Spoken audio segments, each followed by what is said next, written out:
Non, il faut être au moins 2 pour créer une association et avoir au moins 16 ans. Alors évidemment, il faut se mettre d'accord sur ce qu'on veut y faire dans cette association et écrire ce qu'on appelle les statuts avant d'officialiser ça en tenant une assemblée générale, qui est le premier moment où on crée l'association.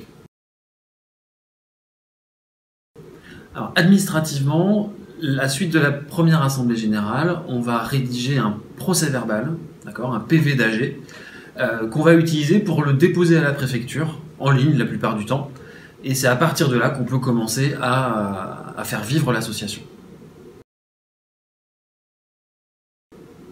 Donc si tout est OK au moment où on dépose les statuts, vous allez recevoir un récépissé qui, dans les 5 jours qui suivent le dépôt des statuts, et ensuite la préfecture va déposer au journal officiel la création de l'association. Donc officiellement, c'est là où ça démarre.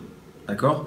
Et si vous avez besoin de créer un compte, il suffira de déposer à la banque soit le récépissé, soit l'extrait du journal officiel, les statuts, le PV d'AG, et ça peut démarrer financièrement.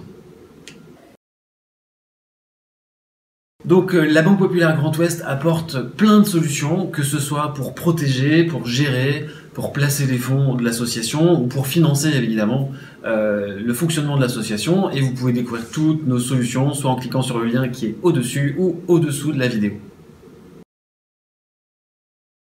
Alors si j'ai un conseil à vous donner, quand vous rédigez les statuts, vous ne mettez pas des bâtons dans les roues.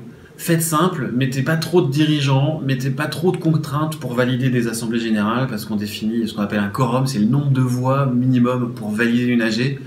Mettez pas trop de barrières pour que ce soit plus simple à gérer.